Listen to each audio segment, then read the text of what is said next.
O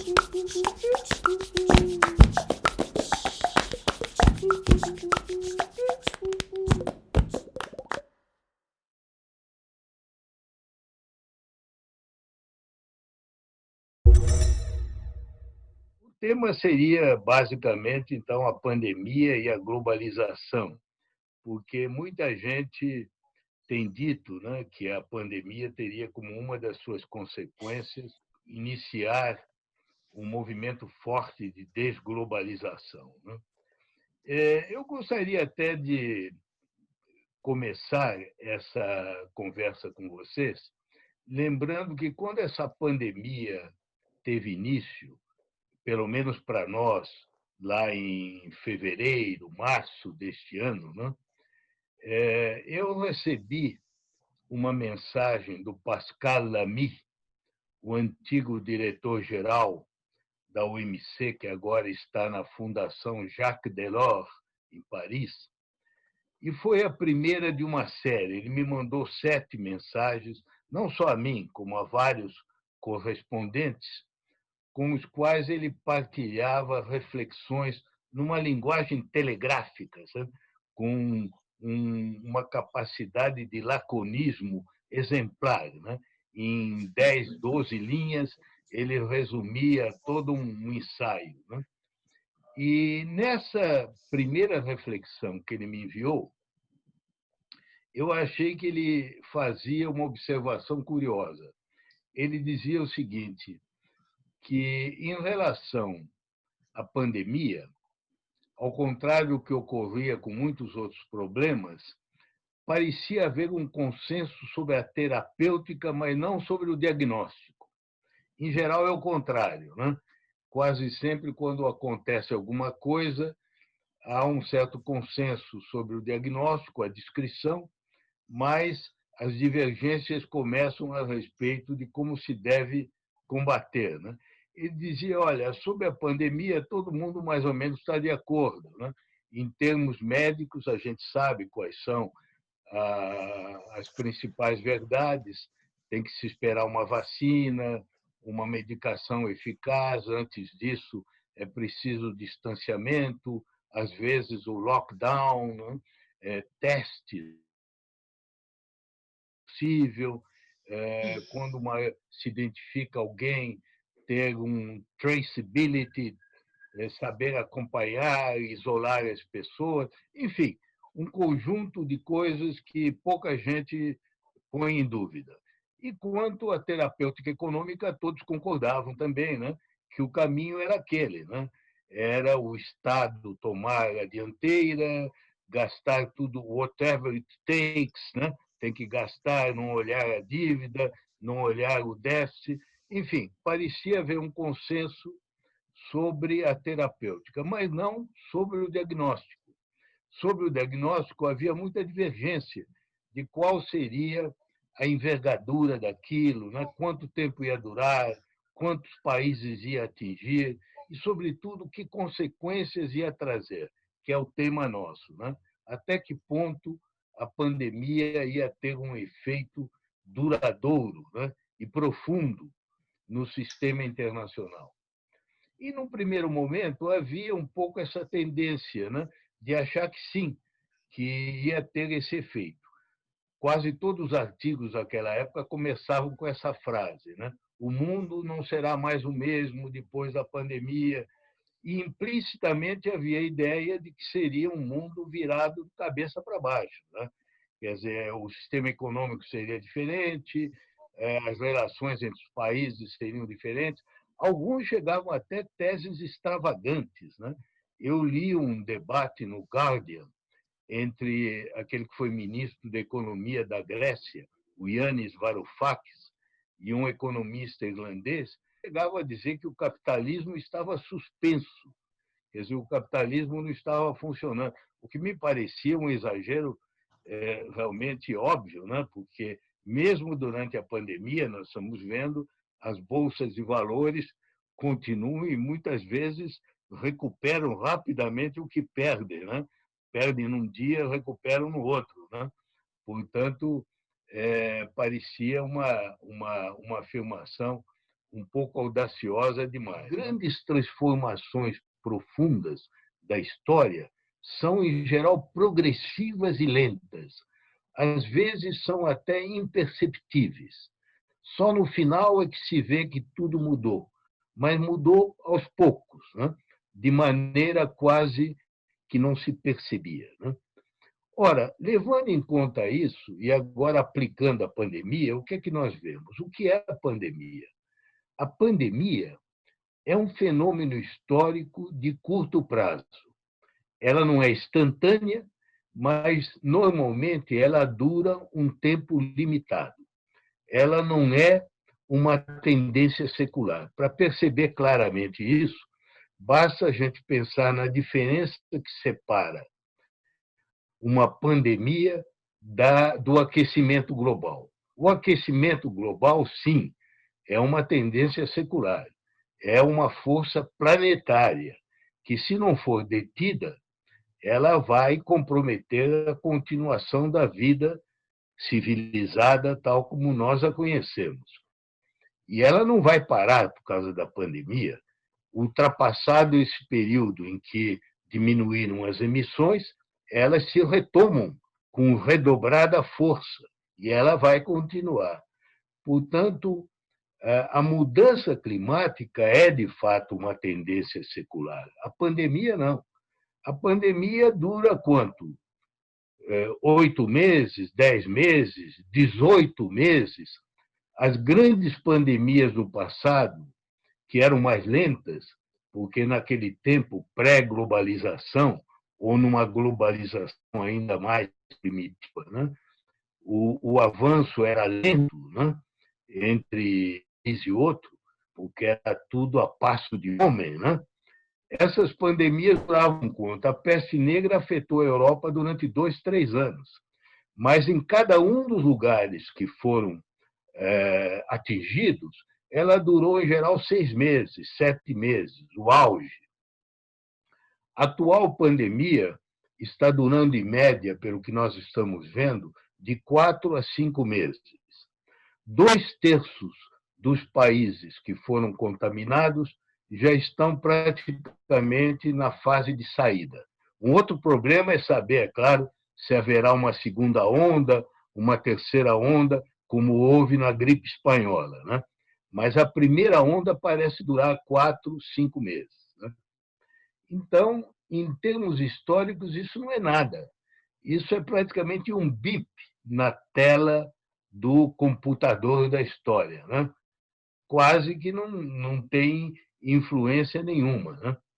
Então, é preciso não perder de vista isso. É claro que essa regra da duração do tempo na história não é absoluta, ela não se aplica a tudo, né? Por exemplo, nós podemos imaginar o caso de um Armagedon nuclear, né? De repente, uma guerra nuclear, por descuido, né?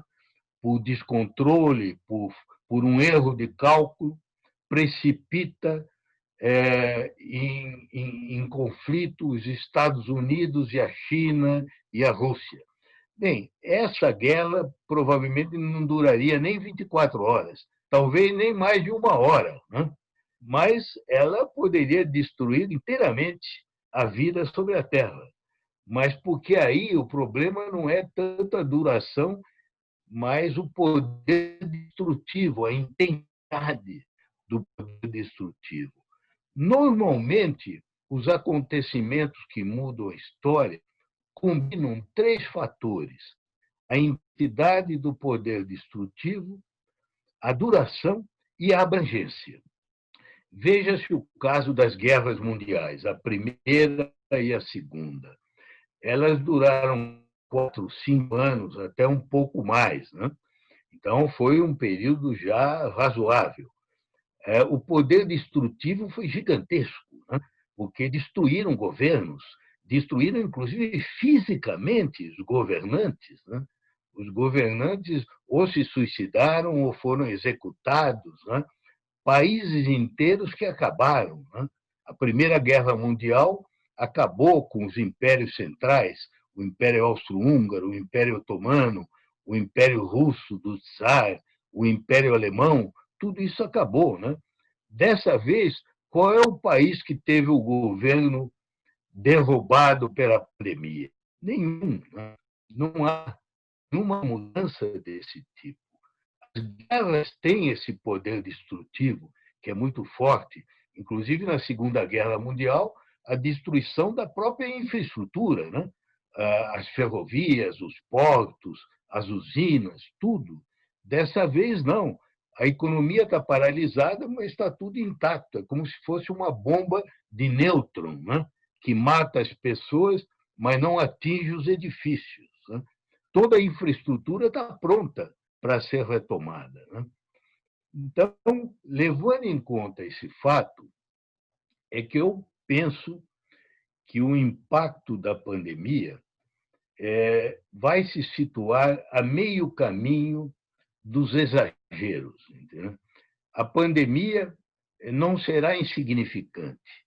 Uma pandemia que matará 500 mil, 600 mil pessoas, é claro que ficará na memória, né? É alguma coisa que deixará uma marca. Não se pode subestimar. Mas também não acredito no outro extremo, que a pandemia chegue à destruição a modificação das próprias estruturas profundas, nem do sistema econômico, nem do sistema político, das relações entre os Estados. Acredito que o seu impacto será mais perto do impacto limitado e do impacto extremamente destrutivo. E eu me louvo para dizer isso, inclusive na experiência histórica. Né? Embora tenha havido na história muitas pandemias, na memória do Ocidente, na memória coletiva do Ocidente, a pior de todas as pandemias foi a peste negra, que atingiu a Europa em meados do século XIV, mais especificamente na Europa Ocidental, no ano de 1348. Né? Um pouco mais tarde na Escandinávia, né? Durou ainda algum tempo, mas por aí 2, 3 anos. Né? A peste negra foi incomparavelmente mais grave do que a atual. Né? Para começar, como se sabe, ninguém tem certeza de quantas pessoas morreram. Né? Os cálculos são muito aleatórios.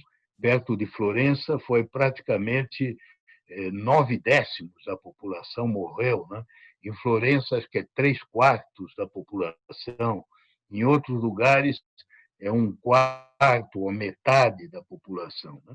Então, você vê, se há uma força pandêmica que devesse ter mudado o mundo, teria sido essa pandemia.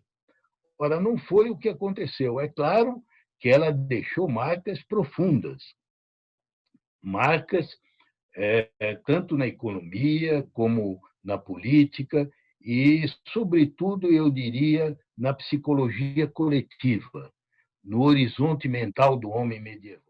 Há um certo exagero, a gente lê, às vezes, artigos de jornais que querem atribuir à peste negra um efeito decisivo no fim do feudalismo.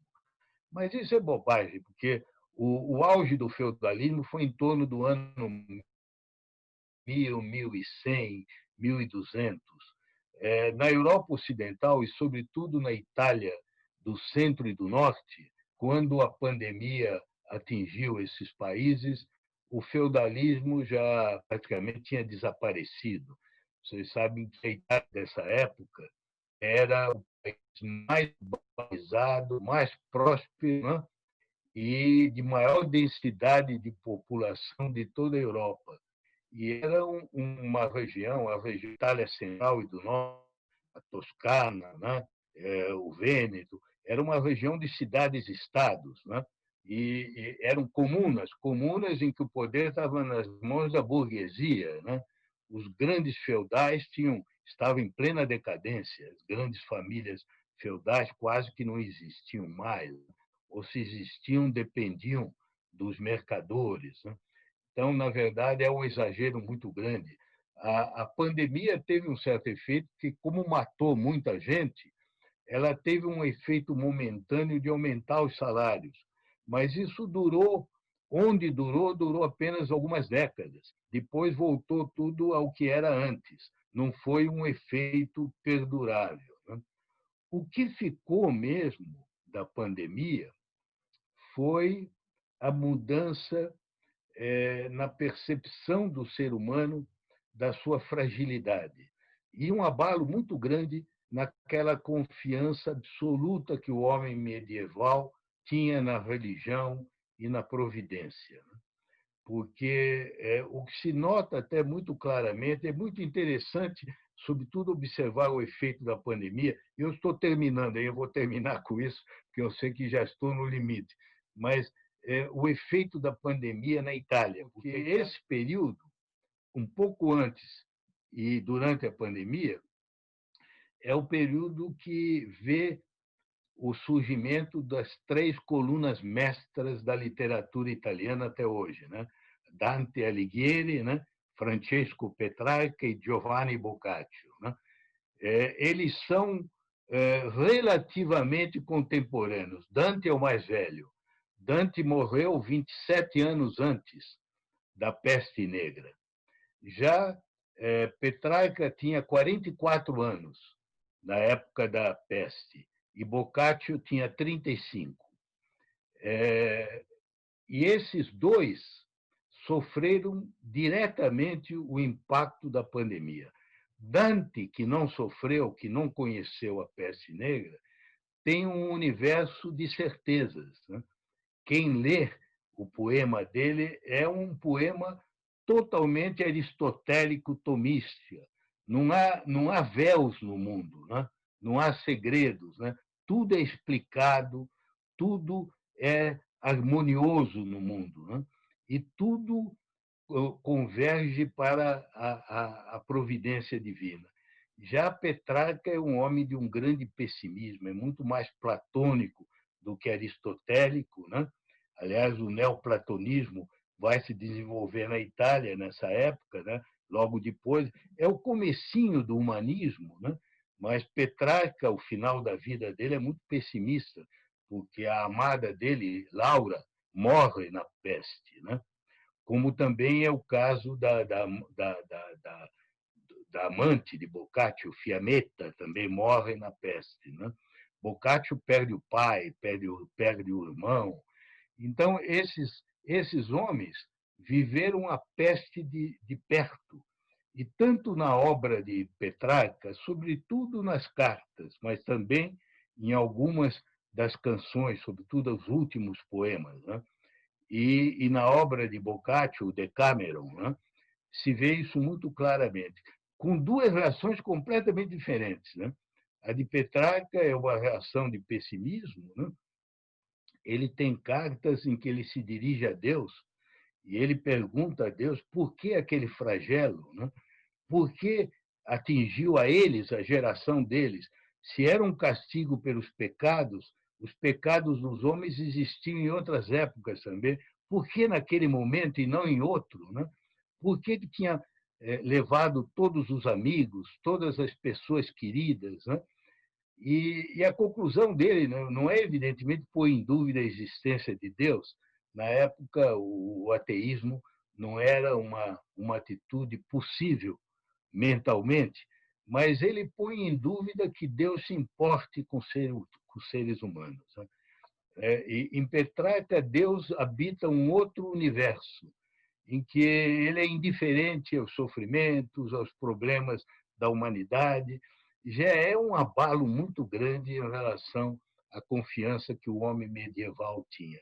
Boccaccio tem uma reação no início um pouco quase de cinismo, né? Já que nós vamos morrer, é o caso do Decameron, né? É melhor comer, beber, se entregar ao amor, né? Porque amanhã já não estaremos mais vivos, né? A introdução do Decameron é a descrição da peste, né? E se vê isso claramente. Depois ele muda, né? Ele vai até repudiar o Decameron. Você sabe que ele queria queimar todas as obras e ele foi dissuadido disso por Petrarca, né? Que escreve a ele uma carta e convencendo a não fazer isso, né? Mas ele, no final, ele se volta de novo por uma atitude mística. Então, esses homens saem muito abalados. E a arte dessa época começa cada vez mais a figurar a morte. A morte aparece a partir desse momento e, aos poucos, 40, 30, 40 anos, 50 anos depois, a morte predomina nas pinturas. Uma grande obra dessa época são aqueles murais, quem já foi a Pisa, no Campo Santo, o cemitério de Pisa, são murais do Francesco Traini, que são murais que mostram a dança da morte, né? Que é um tema que aparece muito na época, aparece naquele filme do Bergman, né? A dança da morte, a peste, né? Levando todos as diversas classes sociais, né?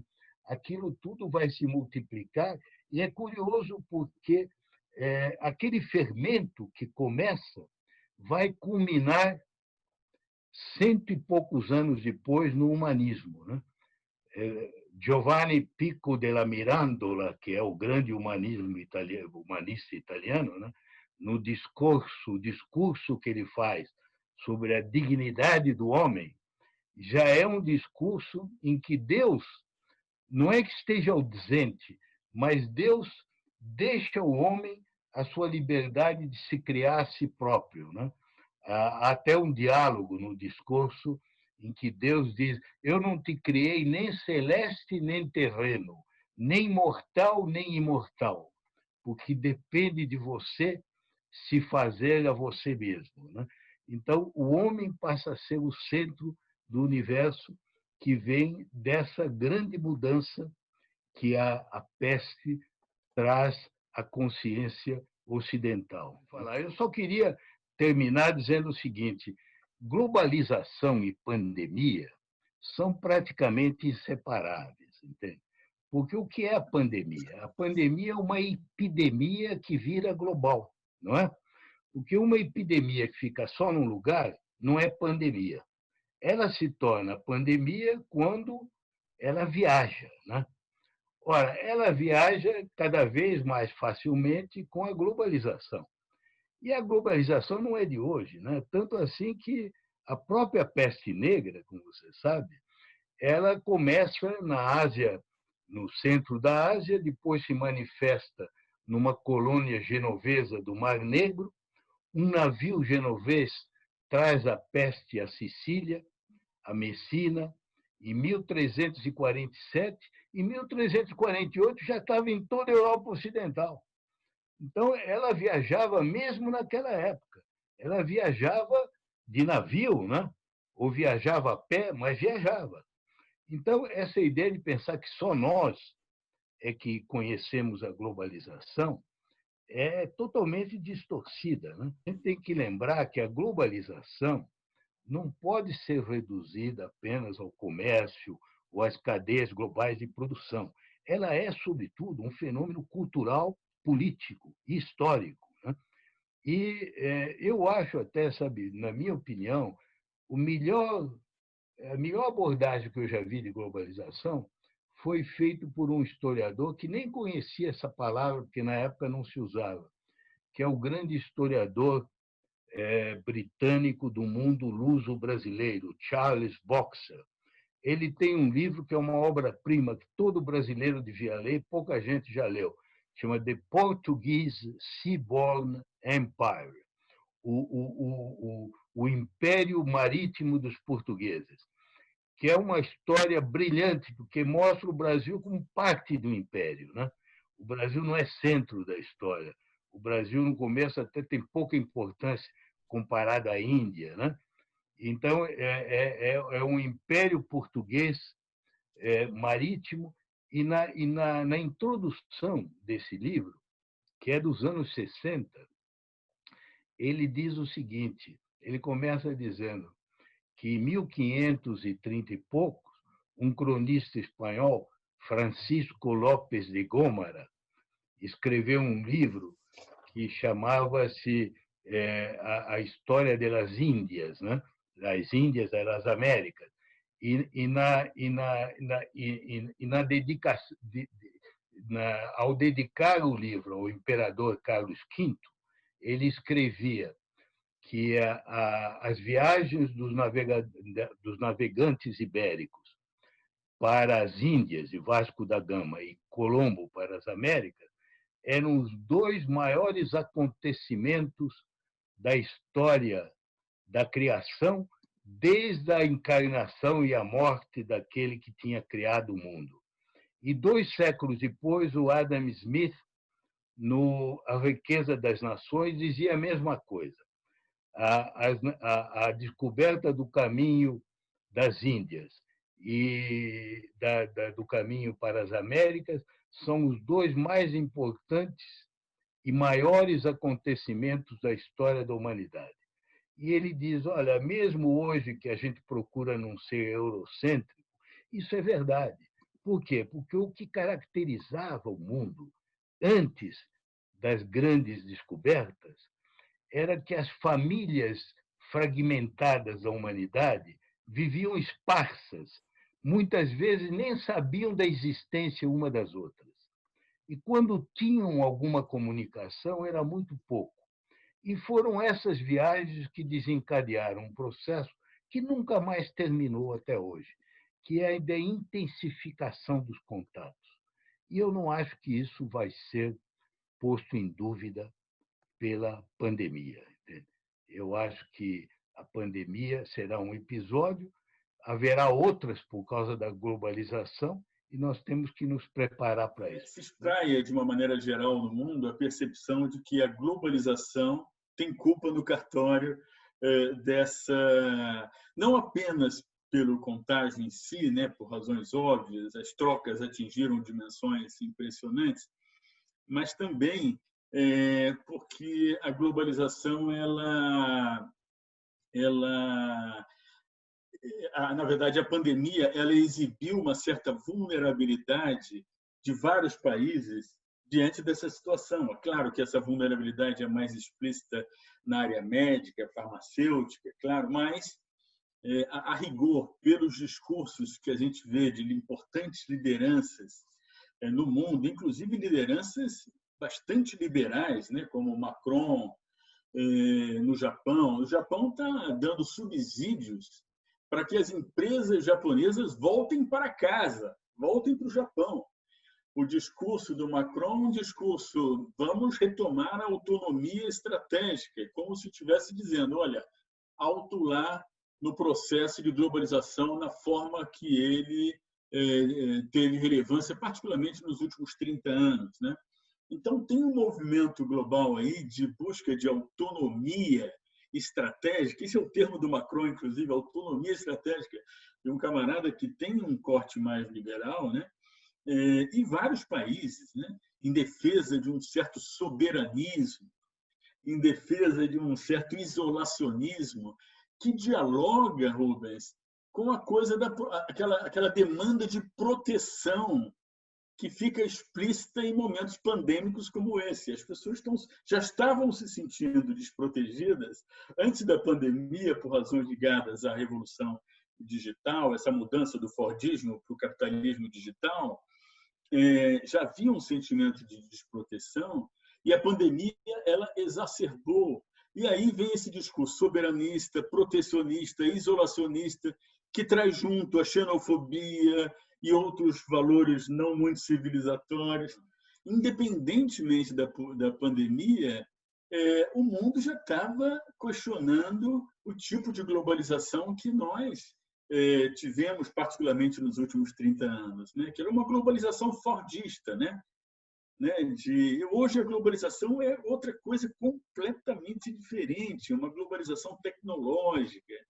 Então, por exemplo, salários baixos que atraíam as empresas multinacionais, matérias-primas, tudo isso perdeu sentido, está perdendo sentido hoje como fator de motivacional para o investimento internacional, tudo isso, né? Porque com esse avanço da tecnologia, os países ricos, maduros, eles conseguem produzir em condições de competitividade e eficiência aqueles produtos que são típicos de país emergente, calçados, vestuário, hoje com impressão 3D, com todos os avanços, a globalização de poucas décadas atrás está perdendo aquele sentido. Então, é uma coisa que... Então, são dois fenômenos. Um questionamento da globalização fordista no formato que nós tivemos habituados, substituída por essa globalização tecnológica, e acontece a pandemia, que exacerba esse sentimento de necessidade de se voltar para dentro, né? Eu devo dizer que não acredito muito que essa tendência de fazer voltar indústrias ou de desmantelamento das cadeias globais consiga ir muito longe. Entende? Eu desconto um pouco Macron, porque a França sempre teve essa tendência. Também foi a França que criou a política agrícola comum na União Europeia, com outro argumento que era a autossuficiência alimentar. Você sabe que essa ideia de que os países não deviam depender de importação de alimentos vem das duas guerras mundiais, né? Por causa dos bloqueios que houve, né? E dos problemas existentes. Então, o que aconteceu? A Europa usou isso, é verdade que também convinha, porque eles queriam manter o setor agrícola, né? Como base da política agrícola comum, mas isso não foi, por si só, capaz de impedir a globalização do comércio de alimentos. Hoje em dia, o comércio agrícola é fortíssimo. Existe um espaço possível para esse tipo de autossuficiência. Até a Suíça, né, e a Noruega têm subsídios muito grandes a isso, mas o grosso mesmo, isso não chegou a impedir, porque a força dessas tendências profundas de que falava o Brodel é muito maior. Entende? São tendências maiores do que os programas de governos. Né? Eu não acho, sabe, Otávio, que essa pandemia tenha sido um episódio favorável aos nacionalismos, aos populismos e aos isolacionismos. Falava-se muito disso antes da pandemia, mas o que nós notamos é que na pandemia os que se saíram pior foram justamente os nacionalistas e populistas, tipo Trump ou, aqui no nosso caso, o nosso Bolsonaro. Né? Os países que se saíram bem, os melhores, são todos asiáticos.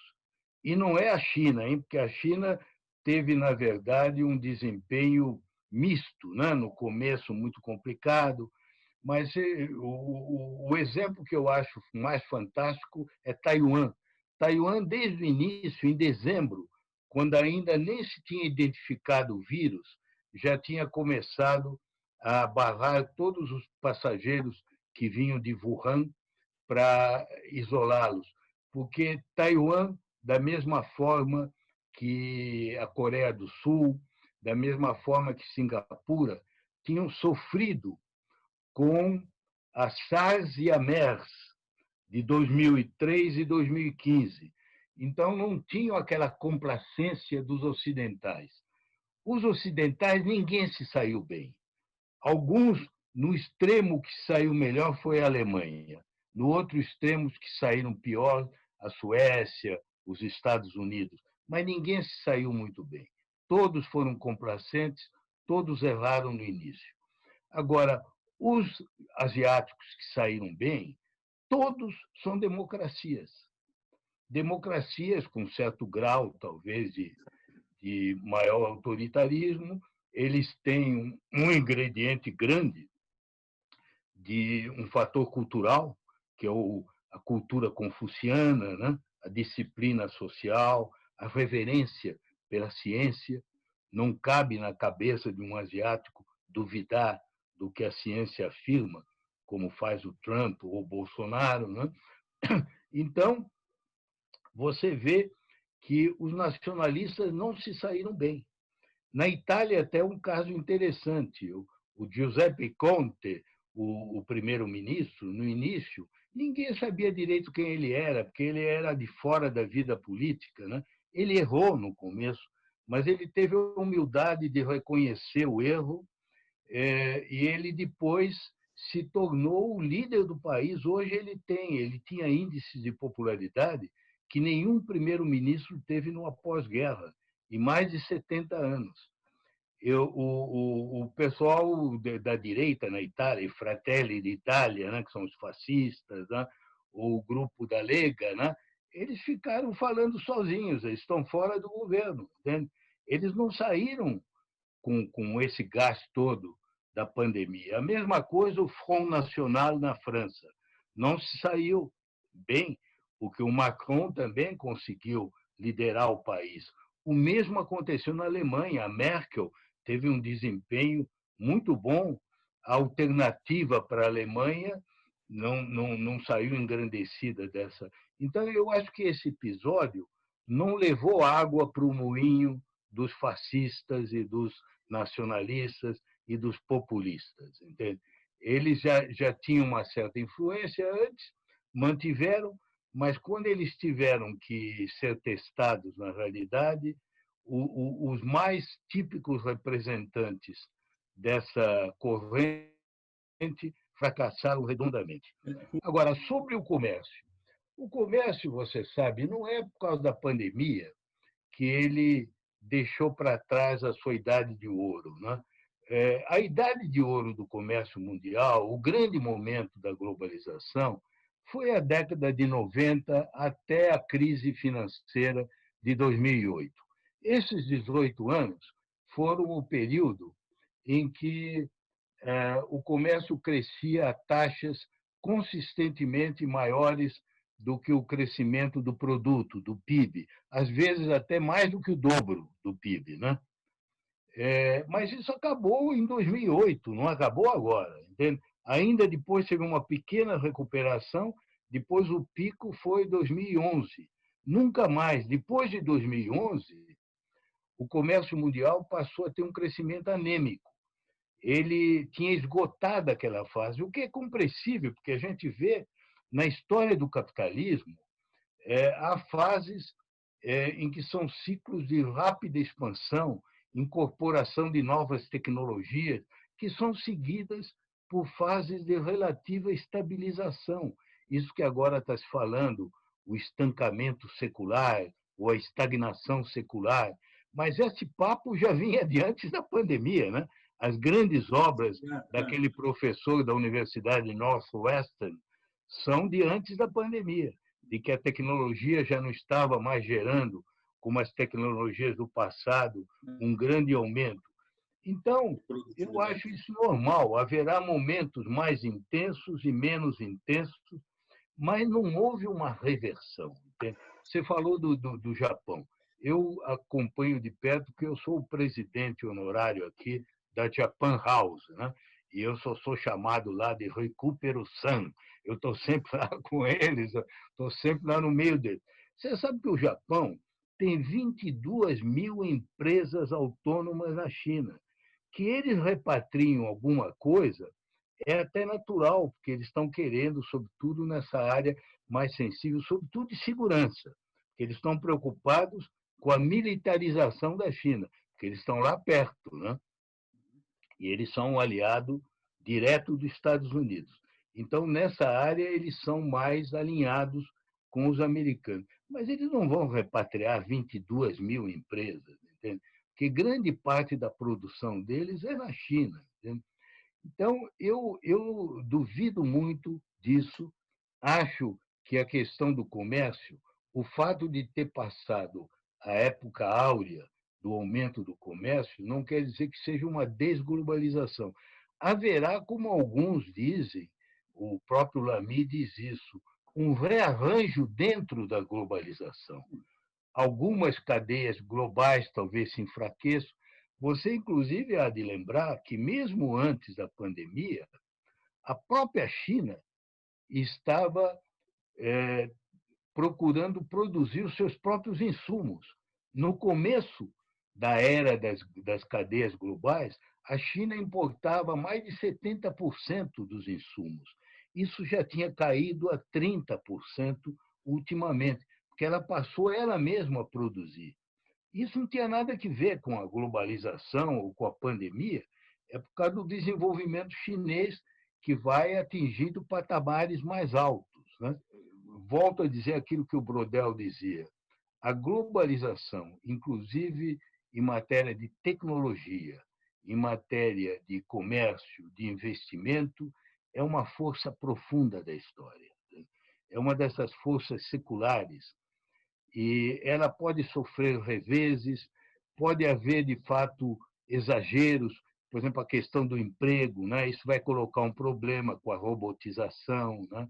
Já é um problema nos Estados Unidos, então haverá ajustes, né? Haverá ajustes, mas uma reversão só, eu acho que reversão só existiria no caso de um cataclisma, de uma guerra quente entre a China e os Estados Unidos, que é uma hipótese que eu acho impensável, né? Como eu não acredito que isso vai acontecer, eu não creio que nós vamos ter essa reversão da globalização. Eu fico pensando na ideia da longa duração do Brodel e da ideia de que a gente pode ter categorias de tempos diferentes, o tempo curto e tal, e a longa duração. Na semana passada, com uma palestra maravilhosa do Sérgio Abranches, que deve estar entre nós aqui, ele falou de uma aceleração de processos que talvez teria sido precipitada por essa pandemia. Eu vou resumir muito o que ele disse nessa única frase e talvez simplificar um pouco. Mas eu queria perguntar sobre a possibilidade da aceleração do tempo, não da aceleração dos processos.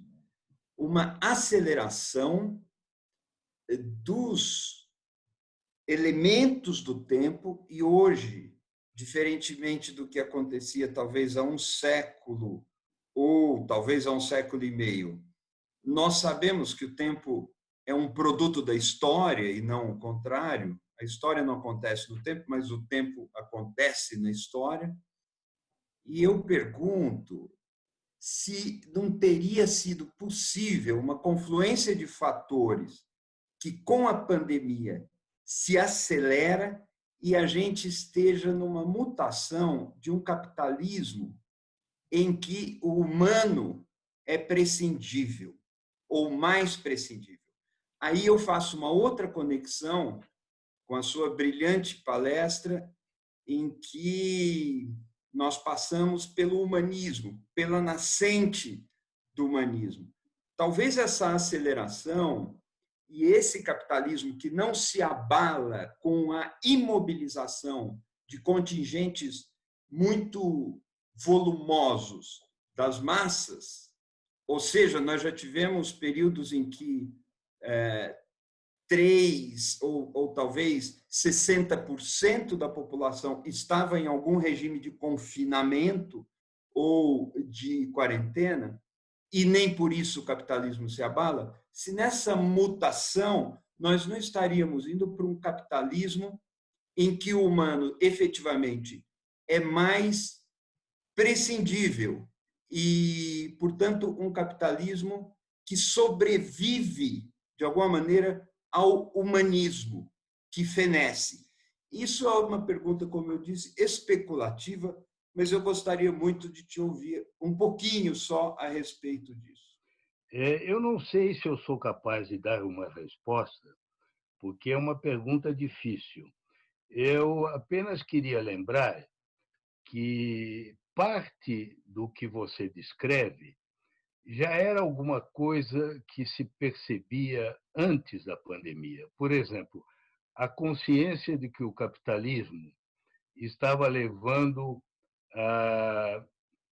a um ponto extremo de desigualdade, de concentração da riqueza e da renda, mesmo nas sociedades prósperas, que antes eram mais igualitárias, esse sentimento já era muito forte. A gente conhece os trabalhos do Piketty, daquele outro economista de origem sérvia, né? Do Banco Mundial, né? Aqui mesmo no Brasil, né? E é uma tendência, eu creio, de se preocupar com isso. As próprias reuniões de Davos, né? Cada vez devotavam um tempo maior a esse problema. Eu acho que esse, de fato, é um dilema, né? Que pode ser muito agravado pelo avanço da inteligência artificial, da robotização, né, que torna dispensável, né, muitas atividades antes executadas por seres humanos. Né? Nós não sabemos como lidar com isso. Né? De novo, surge aquele problema de máquinas substituindo os seres humanos, o ludismo, né, da reação contra a máquina. Né? Então, eu não tenho dúvida nenhuma que, depois da pandemia, esse problema vai estar prioritário, né? Porque a pandemia, como as guerras, ela muda o conteúdo da agenda mundial. Né?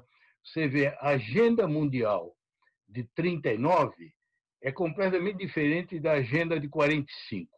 Até 39, a agenda era dominada pelo esforço frustrado de sair da depressão. Você sabe que a Grande Depressão só se saiu mesmo na guerra, né? E tinha havido várias quedas, inclusive uma nova queda em 37, 38, né? Então, a agenda do mundo era a depressão. Ora, a guerra acaba com a depressão, né? Passa a faltar gente para trabalhar, as usinas trabalham a pleno vapor. Quando termina a guerra, o que é a agenda? Ela é dominada por dois temas: a reconstrução, no caso até da infraestrutura física, né? Mas a reconstrução, até o Banco Mundial chama, né? Banco de Reconstrução e Desenvolvimento, né? A reconstrução e o bem-estar social, o estado do bem-estar social. É típico que, antes mesmo de terminar a guerra no Japão, o Churchill tenha sido derrotado nas eleições e sobe ao poder na Inglaterra o Labour, com o Lord Beaverbrook, que é o início do estado de bem-estar social. Então, a minha impressão é que, quando essa pandemia enfraquecer, é claro que o normal nunca vai ser inteiramente normal, né? Nós vamos ter que coexistir com esse vírus durante muito tempo, né? Mas quando ela enfraquecer, a agenda vai ser dominada pela retomada econômica, aí não é a reconstrução física, né?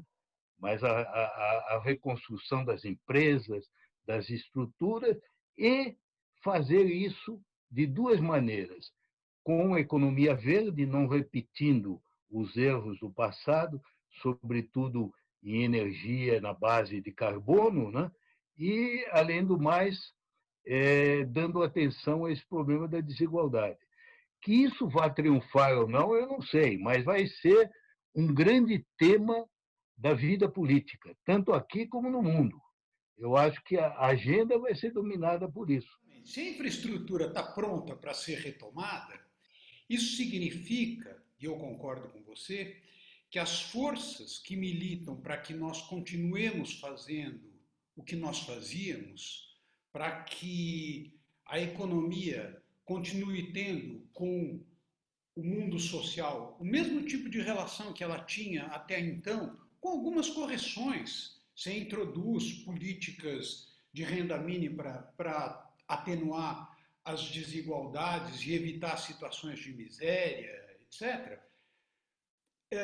Ao mesmo tempo que você tem forças muito poderosas dizendo a infraestrutura tem que ser radicalmente transformada. O New Climate Economy vem dizendo isso desde 2014, e aí que eu acho que se criou uma oportunidade para um prestígio internacional do Green New Deal que não existia antes da pandemia. Antes da pandemia, o Green New Deal já havia sido apresentado pela Alexandria Ocasio-Cortez nos Estados Unidos com uma repercussão relativamente precária, enfim, era uma ideia da esquerda americana, bacana, tal.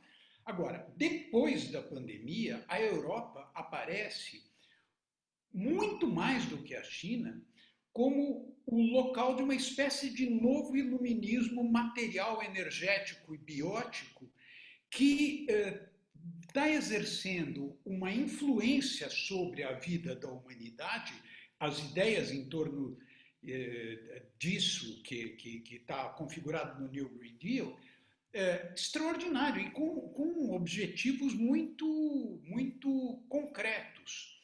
Então, ao mesmo tempo, nós temos uma resistência a essas mudanças extraordinárias. Neste sentido, me parece que nós talvez estejamos no limiar de mudanças importantes na globalização, não na direção daquilo que os nacionalistas obscurantistas preconizam, mas pelo fato de que nós temos hoje novas tecnologias que abrem caminho para processos de descentralização produtiva que vão contestar a maneira como a globalização está organizada e vão acentuar a tendência de que a globalização se faça onde é mais importante, que é no plano da informação, do conhecimento e da inteligência.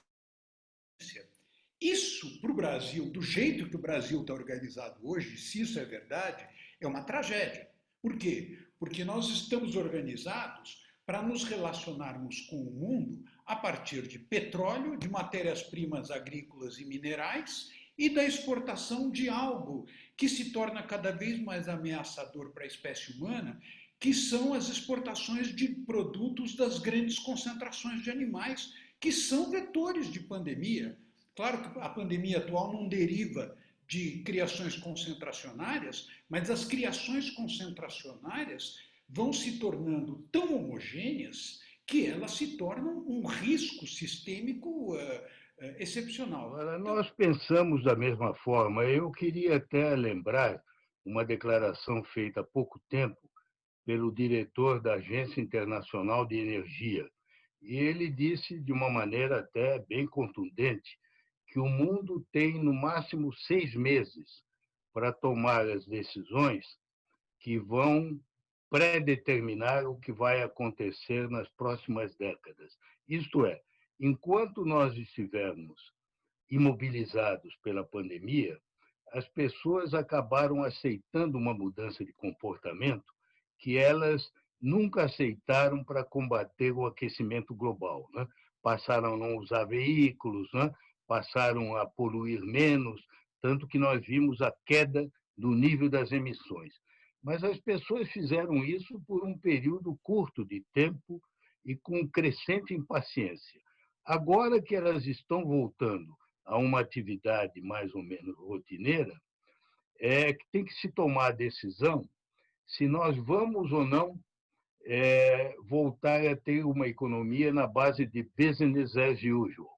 A pressão é muito forte, porque, é claro, como nós tivemos uma queda muito grande de produção e as pessoas gostariam de uma recuperação em V, a melhor forma de recuperação em V é simplesmente fazer tudo que se fazia antes e que foi paralisado porque as pessoas não puderam ir para as usinas.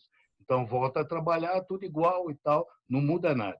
Mas é como ele disse, se fizerem isso, é claro que nós vamos desperdiçar uma oportunidade histórica, porque agora é que é a oportunidade de se tomar decisões, a começar na área de energias limpas e renováveis e também na área do sistema intermodal de transporte, na área dos sistemas de produção. Como você muito bem disse, Ricardo, a Europa está na dianteira desse processo e eu acredito que se de fato essa tendência se firmar, vai se dever em grande parte à União Europeia. Não só a União Europeia como um todo, mas a Alemanha em particular, né? A Alemanha já anunciou um plano muito duro, né, de transição para uma economia descarbonizada, né? e até se preveniu as pessoas de que isso levaria a mudanças tectônicas na vida das pessoas. Seriam mudanças muito grandes. Você sabe que só na Alemanha se calcula que a descarbonização total vai eliminar pelo menos 400 mil empregos que dependem, de uma forma ou de outra, da indústria ligada ao carvão. Então, para ter uma indústria, por exemplo, automobilística, apenas voltada para o carro elétrico e para o hidrogênio, vai ter que se tomar decisões muito difíceis. Eu tenho uma certa esperança, porque esse é o plano da Comissão Europeia, quer dizer, do órgão executivo da Europa. Ele foi bem recebido, ele já tem, inclusive, algum recurso de financiamento previsto, embora se preveja que para chegar ao ano 2050, com descarbonização total, a Europa precisaria investir mais de 1 trilhão de euros, e esse dinheiro ainda não é disponível. Até agora tem havido um certo apoio a essa ideia. A resistência tem sido mais a Polônia, porque a Polônia é um país que depende muito de carvão e sente que talvez não obtenha da Europa o apoio financeiro que vai precisar. Mas, no caso da Europa, a situação, pelo menos, está encaminhada. Nos Estados Unidos, eu acho que tudo vai depender das eleições. Eu, aliás, não disse na minha apresentação, mas eu acredito que, de certa forma, se o Trump for derrotado, como parece possível hoje, o impacto talvez seja maior do que o da pandemia, porque a mudança vai ser tectônica. Não em tudo, em comércio, por exemplo, o Biden não é também um entusiasta das teorias de livre comércio, mas ele é muito comprometido com a agenda verde, mais do que o Obama. Então, aí haveria uma união entre Europa e Estados Unidos, e é possível que isso conduza o mundo. Eu desejo isso de todas as minhas forças, mas confesso a você que tenho medo, porque, como você, eu vejo as dificuldades, a tentação de simplesmente recomeçar e fazer tudo igual é muito grande. E o caso do Brasil é um caso curioso, até um ponto que eu não quero deixar de mencionar. Enquanto o mundo todo cortou as emissões, o Brasil aumentou por causa do desmatamento. Nesse período em que estava todo mundo confinado, quem não estava confinado eram os madeireiros, os incendiários de floresta, os mineradores, os grileiros. Esses continuaram. Vocês veem que o índice de destruição na Amazônia, até o mês de junho, já é maior do que todo o índice do ano passado, que já era muito grande. Então, o Brasil está na contramão totalmente, porque nem mesmo nisso, e sobretudo no nosso caso, porque, como todo mundo sabe, no caso do Brasil é sobretudo o desmatamento que é o grande vilão, embora haja outros, esse é o principal. Em resumo, é isso. Eu acho que devia ser, torço para que seja, mas não tenho certeza. E se não for, aí realmente é motivo de muita preocupação, porque as decisões que se tomam, por exemplo, de construção de novas usinas de carvão, vão condicionar a estrutura durante 30 anos. Esse processo todo que a gente acompanha com muita atenção nos Estados Unidos, da campanha eleitoral, essa campanha eleitoral diferente, mas se ela tiver um resultado que seja a derrota de Donald Trump, eu acho que não dá para tirar o peso da pandemia nele. E aí que, nesse sentido, acho que as duas coisas vão juntas.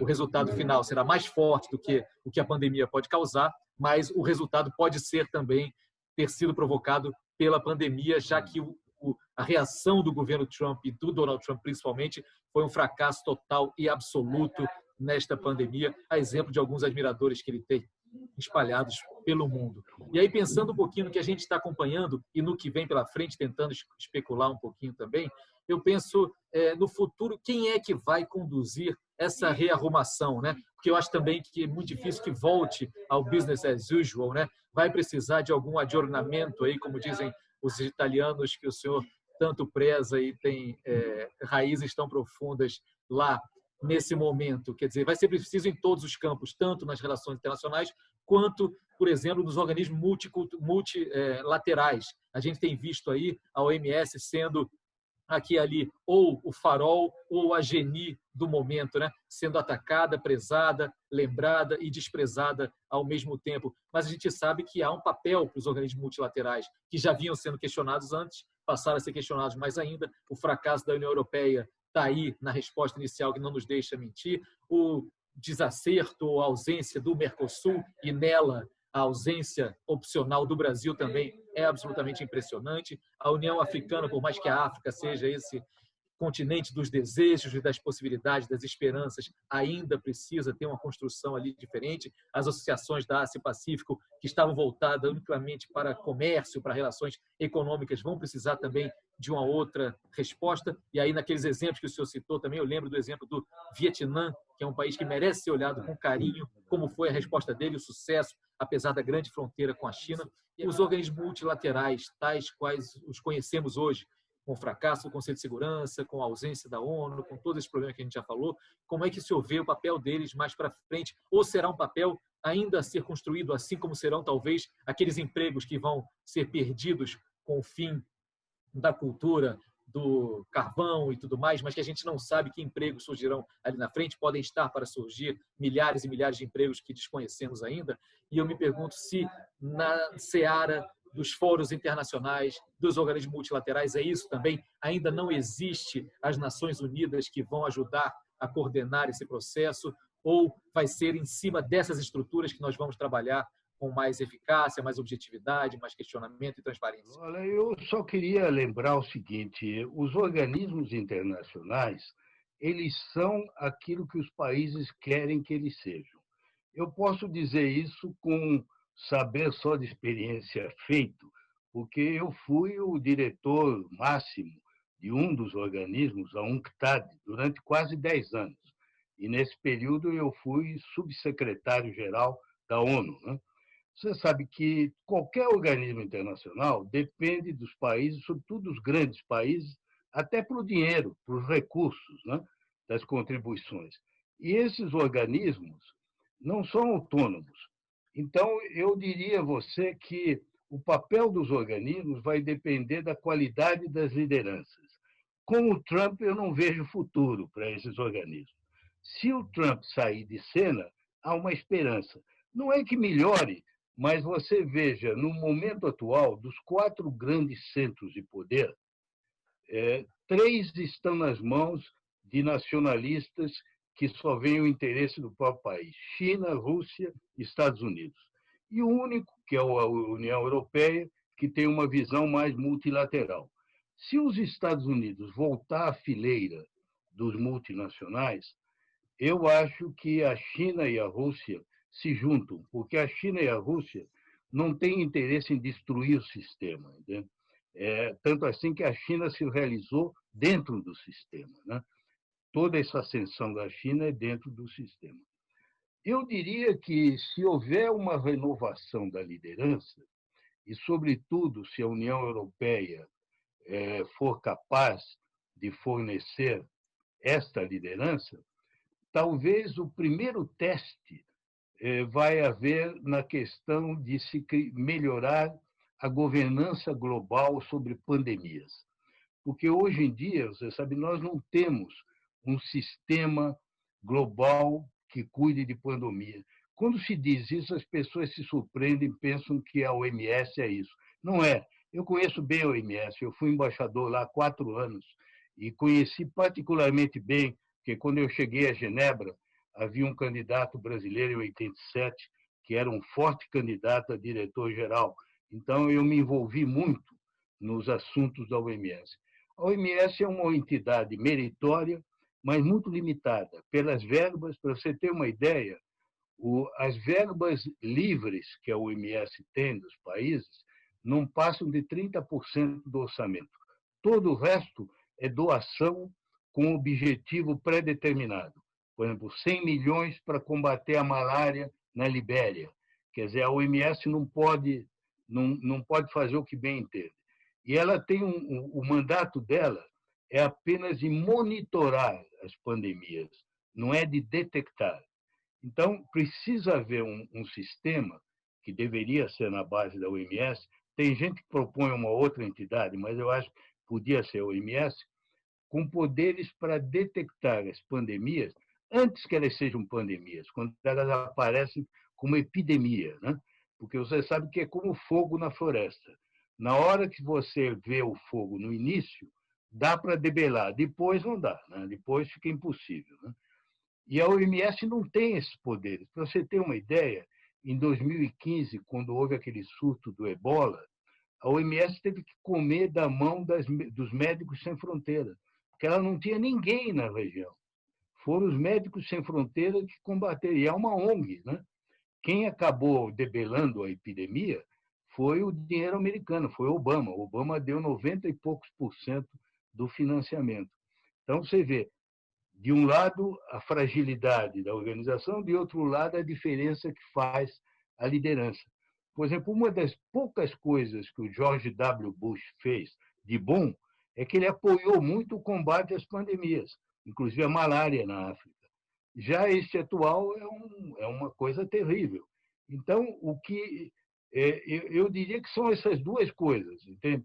Nós precisamos de uma renovação da liderança e criar um sistema global eficaz contra futuras pandemias. Eu ia dizer isso quando o Otávio me perguntou, porque a resposta à pergunta dele sobre será que é a globalização que provoca as pandemias, não é a globalização. As pandemias existirão sempre. Elas existiam até no Império Romano, né? Quando a globalização era mínima, né? No sentido de transporte, e elas continuarão a existir. A resposta não é matar a globalização, é criar um organismo que possa, por exemplo, ter respiradores, possa ter equipamento, que os países não precisem se digladiar uns aos outros, não é? Que possa ter equipes. Isso não existe atualmente.